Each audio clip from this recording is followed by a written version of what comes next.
नमस्कार दोस्तों। आज हम पढ़ेंगे लेसन 2 जिसका नाम क्या है, लॉस्ट स्प्रिंग।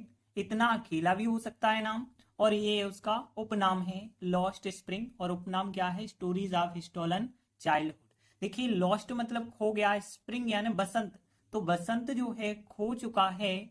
और फिर यहाँ पे stories of stolen childhood, childhood बचपन को कहते हैं। जब बचपन खो जाता है तो उसकी कहानियां बताई गई हैं, और जो कि किसके द्वारा लिखा गया है पाठ, अनीस जंग के द्वारा लिखा गया है। और इनके बारे में यदि हम बताएं तो अनीस जंग जो है एक लेखिका हैं, और ये हैदराबाद से रिलेट करते हैं, इतना ध्यान रखना। ये पूरी स्टोरी दो पार्ट में बताई गई है। पहले पार्ट का नाम क्या है, sometimes I found a rupee in the garbage, मतलब कभी कभी मैं ढूंढ लेता था, 1 रुपये ढूंढ लेता था, इन द गार्बेज यानी कूड़े कचरे में। तो देखिए, जो पहली स्टोरी बताई गई है वो एक लड़के के बारे में है जिसका नाम है साहिब। और वो लड़का जो है एक रैग पिकर है। रैग पिकर का मतलब कचड़ा बीनने वाला कहलाता है, रैग पिकर। और यहाँ पे गार्बेज, गार्बेज कूड़ा कचरा को कहते हैं। तो यहाँ साहिब जो है एक रैग पिकर है, जो कि गार्बेज को कलेक्ट करता रहता है, एकत्रित करता रहता है। अब यदि हम बात करें, जो साहिब है उसका पूरा नाम साहिब ए आलम है। और साहिब ए आलम का मतलब क्या होता है, लॉर्ड ऑफ यूनिवर्स यानी ब्रह्मांड का स्वामी। लॉर्ड यानी मालिक, भगवान, स्वामी को कहते हैं, यूनिवर्स यानी पूरा ब्रह्मांड कहलाता है। तो साहिब ए आलम जो उसका पूरा नाम है, उसका मतलब होता है ब्रह्मांड का स्वामी। अब देखिए, यहाँ पे जो लेखक है वो यहाँ पे सीमापुरी में रहती है, और वहीं पे ये साहिब नाम का लड़का भी रहता है सीमापुरी में। तो यहाँ पे हम कह सकते हैं कि ये पड़ोस में ही रहता है। और ये जो साहिब है बांग्लादेश से इसका परिवार आया है, और 1971 में बांग्लादेश से आ चुका है इसका परिवार। अब देखिए, यहाँ पे यदि हम देखें तो जब ये छोटा होता है साहिब, तो यहाँ पे वो गार्बेज उठाने का काम करता है। लेकिन जब धीरे धीरे बड़ा हो जाता है तो एक टी स्टॉल पे काम करने लगता है। तो यहाँ पे इसके बारे में एक स्टोरी बताई गई है, हमने अभी शॉर्ट में आपको बताई है। अब लेकिन जब क्वेश्चन आंसर में जितनी जरूरत होगी हम आपको बताते चलेंगे। तो देख लेते हैं हमें आज कौन कौन से इंपॉर्टेंट क्वेश्चन करने हैं। पहला इंपॉर्टेंट क्वेश्चन ये है, दूसरा क्वेश्चन ये है, तीसरा क्वेश्चन ये है, और इसके बाद एक अतिरिक्त प्रश्न ये होगा। तो इन चारों प्रश्नों को अच्छे से समझना। तो देखिए, पहला क्वेश्चन क्या है, what is Sahib looking for. अब देखिए, लुकिंग फॉर का मतलब होता है कोई भी चीज ढूंढना, खोजना। तो यहाँ साहिब क्या ढूंढ रहा था, इन द गार्बेज, गार्बेज में। अब यहाँ डंप्स, डंप्स जो होते हैं ढेर, तो यहाँ पे जो कचरे का ढेर लगा होगा उस ढेर में साहिब क्या ढूंढ रहा था। ठीक है, क्वेश्चन ये हो गया, क्या ढूंढ रहा है। और वेयर इज ही, वह कहाँ है। वेयर यानी कहाँ होता है, and where has he come from, और वो कहाँ से आया है। तो क्वेश्चन आपको समझ आ गया, क्या कह रहा है क्वेश्चन, कि साहिब कूड़े के ढेर में क्या ढूंढ रहा है, इतना क्वेश्चन हो गया। और वह जो है कहाँ है, और वो कहाँ से आया है, ये क्वेश्चन हो गया। तो देखिए, हम आपको बता चुके हैं कि साहिब जो है कहाँ से आया है, बांग्लादेश से आया है, 1971 में आया है। अब देखते हैं यहाँ पे वो कहाँ है। तो यहाँ पे वो जहाँ लेखिका है उसके पड़ोस में, सीमापुरी जो इलाका है वहीं पे लेखिका का पड़ोसी है, एक प्रकार से कह सकते हैं। अब कूड़े में वो क्या ढूंढ रहा है, तो कूड़े में जो है वो सोना ढूंढ रहा है। अब सोने का यहाँ पे मतलब जो है रुपया सिक्का मिल जाए उसे, यही उसके लिए सोना है। तो देखिए, आंसर में फिर क्या क्या बताया गया है। आंसर में बताया गया है कि साहिब कूड़े के ढेर में सोना ढूंढ रहा है, और कोष्टक में लिखा रुपया या सिक्का ढूंढ रहा है। वह लेखक, अब देखिए भले ही यहाँ लेखक लिखा है लेकिन अब ध्यान रखना लेखिका है वहां पे। तो वह लेखक के पड़ोस सीमापुरी में है, और साहेब 1971 में बांग्लादेश से आया है। इतना है इसका आंसर। अब हम इस आंसर को ट्रांसलेट करेंगे। तो हम देख लेते हैं कौन कौन से वर्ड कठिन हैं। देखिए, यहाँ पे पहली लाइन में तो कोई ऐसा वर्ड है ही नहीं कठिन, क्योंकि यहाँ पे क्वेश्चन की लाइन है लगभग। सोना के लिए गोल्ड कहते हैं, रुपी यानी रुपया होता है, क्वाइन यानी सिक्का होता है, ये तो आपको पता होगा। और या के लिए और कहते हैं OR और यहाँ पे देखिए लेखक को ऑथर कहते हैं, ये आपको पता होगा। देखिए पड़ोस के लिए जरूर अच्छे से ध्यान रखना। देखिए आपको पता होगा नेवर यानी पड़ोसी होता है, और इसमें हुड लगा दें तो नेबरहुड का मीनिंग हो जाता है पड़ोस या पड़ोस वाले। अब यहाँ पे देखिए सीमापुरी तो नाम है, वो यही का यही लिखना होगा। इनका मतलब होगा मैं, और यहाँ पे बांग्लादेश को बांग्लादेश, और आना यानी कम लिखेंगे। तो केवल एक वर्ड ध्यान रखना, नेबरहुड यानी पड़ोस के लिए लिखा गया है। अब हम ट्रांसलेट देखते हैं, तो ट्रांसलेट फिर कैसे बनाएंगे। यहाँ देखिए पहली लाइन का जब करेंगे तो बिल्कुल क्वेश्चन के जैसी ही आपको बनानी है। बस इतना शब्द सोना यानी गोल्ड, और फिर कोष्टक में रुपी और क्वाइन, इतना शब्द आपको जोड़ देना है। कहाँ पे जोड़ना है अब ध्यान से देखिए, साहिब के बाद सहायक क्रिया आप इज रख देंगे यहाँ पे, तो ध्यान देना इज सहायक क्रिया यहाँ आ जाएगी। तो यहाँ से यहाँ तक आप पूरी लाइन लिखेंगे, लेकिन व्यवस्थित करके। देखिए इज सहायक क्रिया यहाँ रख देनी है आपको, तो साहिब इज लुकिंग फॉर, और फॉर के बाद लिखना है यहाँ पे गोल्ड, और कोष्टक में रुपी और क्वाइन लिखना है। तो यहाँ पे पहली लाइन कैसे बनाएंगे, Sahib is looking for gold, और फिर कोष्टक में रुपी और क्वाइन, और फिर इन द गार्बेज डंप्स लिख देंगे। तो ये पहली लाइन का ट्रांसलेट बहुत आसान तरीके से आप कर सकते हैं। दूसरी लाइन देखिए, वह को हम ही कहते हैं, लेखक को द ऑथर कहेंगे, द ऑथर, और ऑफ और नेबरहुड हमने बताया है, नेबरहुड यानी पड़ोस की बात हो रही है यहाँ पे। और सीमापुरी को सीमापुरी कहेंगे, इनका मतलब होगा मैं, तो इन सीमापुरी मतलब सीमापुरी में, और फिर यहाँ पे पड़ोस के लिए नेबरहुड ऑफ द ऑथर यानी लेखक की बात करें तो देखिए यहाँ सब्जेक्ट हो जाएगा ही, और इज सहायक क्रिया, तो ही इज इन सीमापुरी, वह सीमापुरी में है, और फिर जो कि नेबरहुड है ऑफ द ऑथर मतलब जो लेखिका है उसका बिल्कुल पड़ोस में ही है कह सकते हैं। तो यहाँ पे he is in Seemapuri, neighbourhood of the author, और यहाँ पे साहिब 1971 में बांग्लादेश से आया है। देखिए यहाँ पूछा गया where has he come from, वह कहाँ से आया है। तो यहाँ पे देखिए बिल्कुल इसी जैसा आंसर आप लिख सकते हैं कि यहाँ पे हम साहिब लिखेंगे।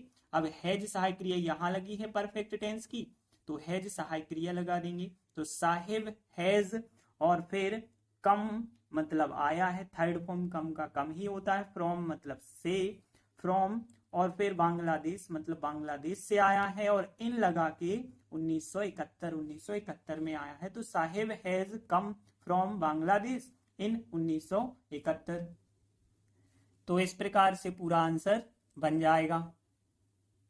इसके बाद दूसरा क्वेश्चन लेते हैं। देखिए व्हाट एक्सप्लेनेशन, एक्सप्लेनेशन का मतलब स्पष्टीकरण। तो क्या स्पष्टीकरण डच सहायक क्रिया द ऑथर मतलब लेखक, ऑफर यानी प्रस्तुत करता है देता है, फॉर के लिए द चिल्ड्रन बच्चों के लिए जो कि नॉट वियरिंग नहीं पहनते हैं, फुटवियर। अब फुटवियर जो होते हैं जूता चप्पल को हम कहते हैं। तो यहाँ पे जो गरीब बच्चे होते हैं जो कचड़ा बीनने वाले रैग पिकर होते हैं वो जूता चप्पल नहीं पहनते हैं। तो इसके पीछे जो लेखिका है कौन सा स्पष्टीकरण देती है ये पूछा है। तो देखिए क्वेश्चन में क्या पूछा है कि जूते चप्पल ना पहनने पर बच्चों के लिए लेखक क्या स्पष्टीकरण देता है। अब देखिए जो लेखिका है वो दो स्पष्टीकरण देती है। पहला स्पष्टीकरण तो देती है कि यहाँ पे जो इतने गरीब हैं कि यहाँ पे इनके परिवार में एक परंपरा चली आ रही है कि उन्हें नंगे पैर रहना ही है। भले ही उनके पास थोड़ी बहुत पैसे होते हैं, पैसे की कमी नहीं होती है हम ऐसा कह सकते हैं, लेकिन नंगे पैर रहना उनकी एक परंपरा है। और फिर दूसरा वो स्पष्टीकरण देती है लेखिका कि उनकी गरीबी जो है इतनी ज्यादा है कि वो कभी खत्म नहीं होगी, कभी खत्म नहीं होने वाली उनकी गरीबी है। तो उसके लिए एक बहाना बताया है लेखिका ने कि जूते चप्पल नहीं पहनते हैं, तो वो एक बहाना है कभी खत्म ना होने वाली गरीबी का। तो देखिए ये रहा आंसर, लेकिन अब हम इसे ट्रांसलेट करेंगे। तो देखिए कुछ वर्ड अच्छे से देखते चलना।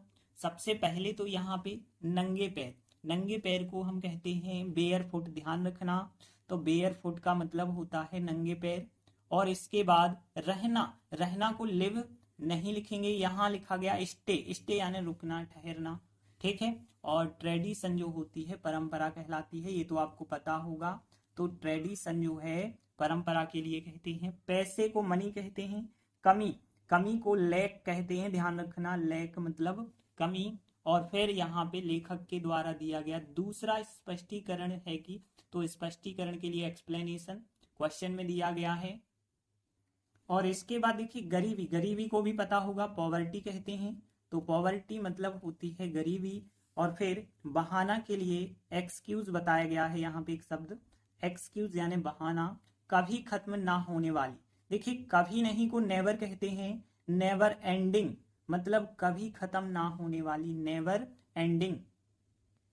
और यहाँ पे समझाना को आपको पता होगा, एक्सप्लेन कहते हैं। तो अब हम ट्रांसलेट करते हैं। देखिए यहाँ लेखक को क्या कहते हैं हम, द ऑथर कहेंगे। और फिर के द्वारा, बाय होता है के द्वारा। अब यहाँ पे दिया गया, देखिए यहाँ पे देता है के लिए ऑफर शब्द इस्तेमाल किया था, तो ऑफर ही हम करेंगे, लेकिन यहाँ ऑफर्ड कर देंगे, दिया गया। और एक स्पष्टीकरण, देखिए एक्सप्लेनेशन, एस छोड़ दीजिए, एक्सप्लेनेशन मतलब स्पष्टीकरण, और वन एक्सप्लेनेशन यानी एक स्पष्टीकरण। और यह है कि, देखिए यह और कि जब हम एक साथ लिखते हैं तो यह को ट्रांसलेट नहीं करते हैं, तो इज दैट मतलब है कि। तो ध्यान देना यहाँ पे लिखा गया वन एक्सप्लेनेशन, एक स्पष्टीकरण जो कि ऑफर्ड दिया गया है बाय द ऑथर यानी लेखक के द्वारा, ठीक है। यहाँ पे वन एक्सप्लेनेशन एक स्पष्टीकरण और ऑफर्ड दिया गया है जो कि बाय द ऑथर लेखक के द्वारा, वो इज दैट यह है कि, ठीक है ना। यहाँ पे भी बिल्कुल देखिए ये लाइन थोड़ी बाद में बता रहे, ये देखते हैं, लेखक के द्वारा मतलब यहाँ पे बाय द ऑथर और ऑफर्ड दिया गया, और दूसरा स्पष्टीकरण एक्सप्लेनेशन। अब देखिए दूसरा को सेकंड ना कहें, क्योंकि जब दो ही चीजें होती हैं ना, तो एक को वन कहते हैं, दूसरे को एनोदर कहते हैं। तो एनोदर एक्सप्लेनेशन, एनोदर एक्सप्लेनेशन जो कि ऑफर्ड दिया गया है बाय द ऑथर लेखक के द्वारा, वो यह है कि, यह को फिर नहीं लिखेंगे, इज दैट मतलब यह है कि। तो यहां तक समझ आ गया ना कि वन एक्सप्लेनेशन, एक्सप्लेनेशन ये रहा स्पेलिंग में, तो वन एक्सप्लेनेशन और offered by the author is that, यहाँ पे another explanation offered by the author और इज दैट, तो दोनों लाइनें लगभग एक सी हैं। अब हम देखते हैं इस लाइन का, नंगे पैर रहना एक परंपरा है। देखिए यहाँ पे सब्जेक्ट कुछ नहीं है, हम इट का इस्तेमाल कर लेंगे, तो इट इज सहायक क्रिया होगी। इट इज एक परंपरा, एक के लिए हम आर्टिकल लिखते हैं, आ ट्रेडिशन कहेंगे, एक परंपरा है। और फिर रहना, तो हमने बताया स्टे, तो यहाँ पे लिखेंगे हम टू स्टे, रहना। और वेयर फुट यानी नंगे पैर, सबसे पहले इट इज सब्जेक्ट सहायक क्रिया हो जाएगी, तो इट इज आ ट्रेडिशन एक परंपरा है, टू स्टे रहना, बेयर फुट यह पैसे की कमी नहीं है। देखिए इट फिर लिखेंगे, इज सहायक क्रिया, it is not lack of money मतलब पैसे की, तो इट इज नॉट यह नहीं है, लैक कमी नहीं है, ऑफ मनी मतलब पैसे की। और फिर ये वाली लाइन देखिए, इट इज फिर सहायक क्रिया होती है इट के साथ, तो इट इज। अब देखिए एक बहाना, बहाना को हमने एक्सक्यूज बताया, लेकिन एक के लिए आर्टिकल ए अथवा एन लिखते हैं, तो यहाँ पे स्वर से उच्चारण आ रहा, इसलिए एन एक्सक्यूज कहेंगे, एक बहाना। तो इट इज एन एक्सक्यूज एक बहाना है। और टू एक्सप्लेन समझाने का, और फिर किसे समझाने का, उनकी कभी खत्म ना होने वाली गरीबी को समझाने का, ये पूरा लिखेंगे।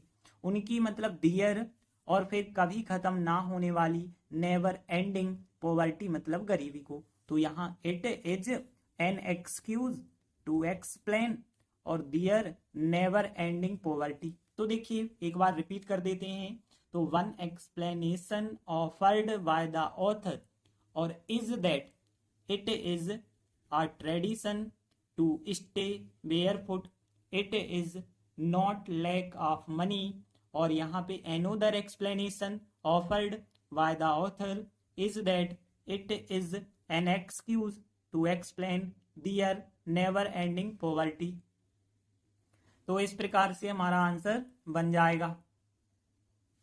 अगला तीसरा क्वेश्चन, इज साहिब हैप्पी, क्या साहिब खुश है, वर्किंग काम करके, एट द टी स्टॉल, जो यहाँ चाय की दुकान है उस पे काम करके साहिब खुश है, एक्सप्लेन, समझाना है।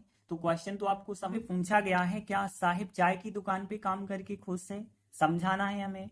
तो हम कहेंगे बिल्कुल खुश नहीं है, क्योंकि जब वो छोटा था ना तो कोई चिंता नहीं होती थी उसके चेहरे पे, वो खुद का मालिक होता था, अपने कंधे पे अपना बैग जो है ले जाता था और अपने बैग में जो भी कचरा मिलता था रखता जाता था। लेकिन अब जो है उसका बैग है ही नहीं, अब वो बैग के स्थान पे कनस्टर, ठीक है, कनस्तर को कैनिस्टर कहते हैं, एक स्टील का डिब्बा उसे ले जाना पड़ता है जिसमें चाय भरी होती है, और वो स्टील का डिब्बा जो है अब दुकान मालिक का होगा, उसका तो होगा नहीं।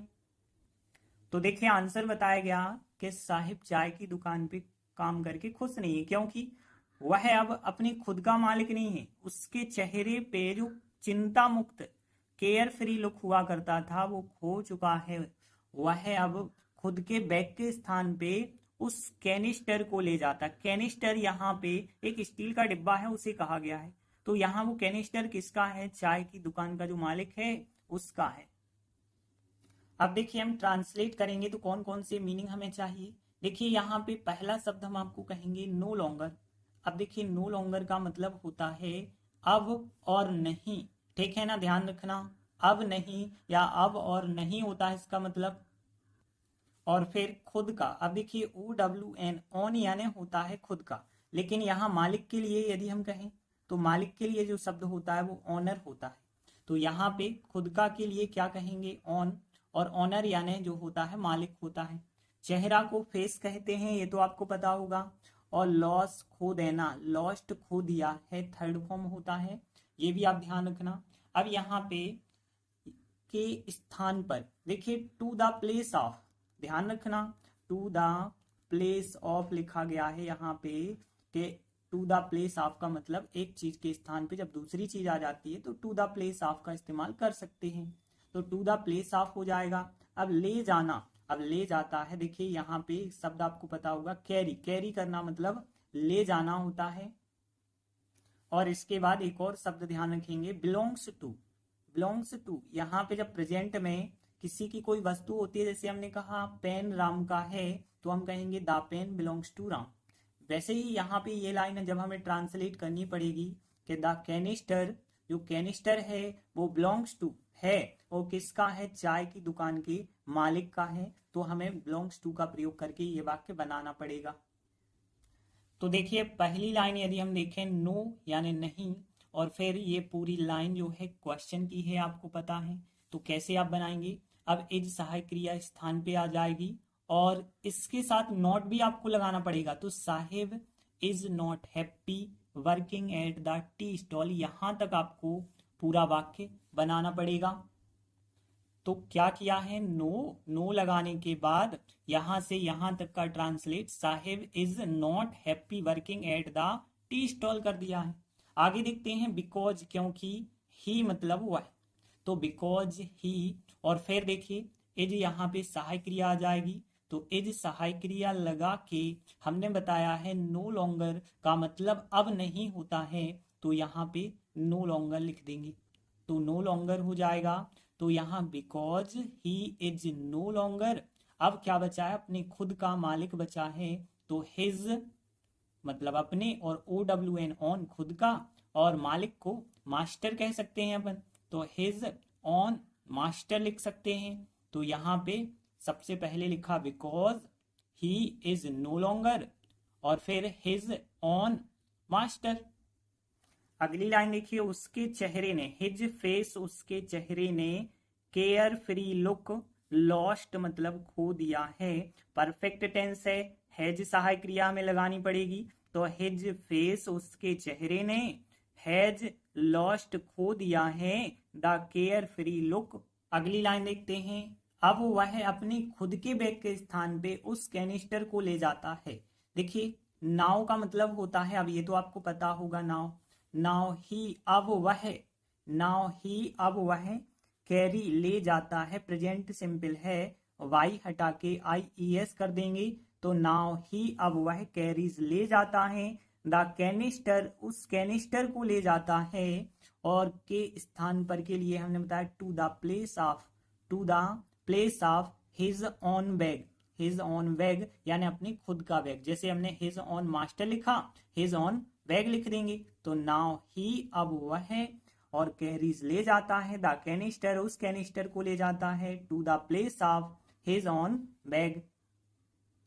अगली लाइन देखिए, द कैनिस्टर, और हमने अभी अभी बताया था आपको बिलोंग्स टू, तो बिलोंग्स टू एक प्रकार से एक सहायक क्रिया का काम और क्रिया का काम करता है। तो बिलोंग्स टू प्रेजेंट में होता है, कोई वाक्य किसी की कोई चीज होती है तो बिलोंग्स टू। तो द कैनिस्टर बिलोंग्स टू मतलब कैनिस्टर का है। अब किसका है, यहाँ पे हम लिखेंगे द ओनर के मालिक है, और फिर ऑफ, और फिर चाय की दुकान को क्वेश्चन में लिखा गया टी स्टॉल, तो टी स्टॉल हम यहाँ पे लिख देंगे। तो the canister belongs to the owner of the tea stall. तो एक बार हम रिपीट कर देते हैं, नो लिखा, फिर Saheb is not happy working at the tea stall, और फिर because he is no longer, because he is no longer his own master, और फिर his face has lost the care free look, और फिर नाउ ही, अब वह, now he, अब वह कैरीज ले जाता है द कैनिस्टर, और to the place of his own bag the canister belongs to the owner of the tea stall. तो इस प्रकार से हमारा पूरा आंसर बन जाएगा। अगला क्वेश्चन देखिए, एक एक्स्ट्रा क्वेश्चन रखा है ये, what is the meaning of sahibs full name. देखिए जो साहिब है लड़का, उसका पूरा नाम क्या है, उस पूरे नाम का मतलब क्या है, और डज ही नो इट, क्या वह इसे जानता है, नो का मतलब जानना होता है, और व्हाट डज ही डू, वह क्या करता है, द होल डे, दिन भर, पूरे दिन वो क्या करता रहता है। तो देखिए क्वेश्चन में क्या पूछा है, साहिब के पूरे नाम का मतलब क्या है, क्या वह इसे जानता है, मतलब जो उसके नाम का मतलब है, फुल नाम है, वो जानता है, और फिर वह पूरे दिन क्या करता है। तो देखिए हमने आपको बताया था उसका पूरा नाम है साहिब आलम, जिसका मतलब होता है कि यहाँ द लॉर्ड ऑफ यूनिवर्स हमने बताया था, यानी ब्रह्मांड का मालिक, ब्रह्मांड का स्वामी। और फिर वह पूरे दिन क्या कर, वह इस नाम को नहीं जानता है, उसे मतलब भी पता नहीं है, और वह पूरे दिन कचरा एकत्रित करता रहता है, इकट्ठा करते रहता है, वह एक कचरा बीनने वाला है। तो देखिए आंसर क्या बताया गया, उसका पूरा नाम साहिब आलम है, और इसका मतलब होता है ब्रह्मांड का स्वामी। इस नाम का मतलब क्या है, ब्रह्मांड का स्वामी। अब पूछा गया था क्या वो इसे जानता है, हम कहेंगे नो, वह इसे नहीं जानता है, और वो पूरे दिन क्या करता है, तो वह कूड़ा इकट्ठा करने के लिए पूरे दिन भटकता रहता है, क्योंकि वह एक क्या है, रैग पिकर है, यानी कचरा बीनने वाला। तो देखिए ट्रांसलेट करने के लिए कितने वर्डों की हमें जरूरत होगी, उसका पूरा नाम। देखिए पूरा नाम को फुल नेम क्वेश्चन में है, हिज यानी उसका, तो हिज फुल नेम, साहिब आलम को साहिब आलम लिखेंगे। इट मीन्स इसका अर्थ होता है, इट मीन्स इसका अर्थ होता है ब्रह्मांड के लिए क्या कहते हैं, यूनिवर्स कहते हैं। तो ध्यान रखना यूनिवर्स का मतलब होता है ब्रह्मांड। और फिर लॉर्ड, लॉर्ड स्वामी को लिखा गया है, ऑफ मतलब का, और फिर वह इसे नहीं जानता है, ये लाइन क्वेश्चन की बनाएंगे, जानना को नो कहते हैं। अब गार्बेज यानी कूड़ा होता है, कलेक्ट करना मतलब एकत्रित करना होता है, और फिर द होल डे यानी पूरा दिन, भटकना, हाँ भटकना के लिए जरूर आप ध्यान रखेंगे, रोम का मतलब होता है भटकना, और रेग पिकर यानी कचड़ा बीनने वाला। तो यहाँ पे भटकना के लिए रोम, और ब्रह्मांड के लिए यूनिवर्स, बस दो शब्द ही हमें जरूरत है, बाकी तो सब पता है। तो अब ट्रांसलेट करते हैं फिर हम, उसका पूरा नाम यानी हिज फुल नेम, उसका पूरा नाम, फिर इज सहायक क्रिया लगा के लिख देंगे हम साहिब आलम। तो सबसे पहले हिज फुल नेम, इज सहायक क्रिया लगा के साहिब आलम, और फिर इट मीन्स इसका मतलब होता है, इट मीन्स इसका मतलब होता है, और फिर the Lord of the universe, ठीक है। तो इट मीन्स इसका मतलब होता है the Lord Swami of the universe, ब्रह्मांड का स्वामी। फिर यहाँ पे नो, वह इसे नहीं जानता है। देखिए प्रेजेंट सिंपल का नेगेटिव बनाते हैं, तो यहाँ पे डज नॉट सहायक क्रिया आ जाएगी, तो यहाँ पे नो, और फिर ही डज नॉट नो, नहीं जानता है। देखिए डज, फिर नॉट नो, नहीं जानता है, इट मतलब इसे नहीं जानता है, तो नो लिखा, नो ही नहीं, वह डच सहायक क्रिया लगा के नॉट नो नहीं जानता है, और इट ऐसे नहीं जानता है, और ही वह जो है क्या करता है, भटकता है। भटकना को रोम बताया, प्रेजेंट सिंपल है, रोम्स हो जाएगा। तो ही रोम्स वह भटकता है, और फिर पूरे दिन, द होल डे, ये लिखा क्वेश्चन में, द होल डे पूरे दिन। टू कलेक्ट, देखिए टू लगा के फर्स्ट फॉर्म लिखते हैं जब भी क्रिया आती है, तो यहाँ पे टू कलेक्ट यानी एकत्रित करने के लिए, गार्बेज एकत्रित करने के लिए। तो ही रोम्स वह भटकता है, द होल डे पूरा दिन, टू कलेक्ट एकत्रित करने के लिए, इकट्ठा करने के लिए, गार्बेज इकट्ठा करने के लिए। फिर आगे लिख देते हैं कि he is a rag picker, कि वह एक कचरा बीनने वाला है। तो इस प्रकार से इसका आंसर बन जाएगा। तो हमने आज 4 इंपॉर्टेंट क्वेश्चन किए, बाकी बचे हुए क्वेश्चन हम आगे के वीडियो में लाएंगे। तब तक के लिए धन्यवाद।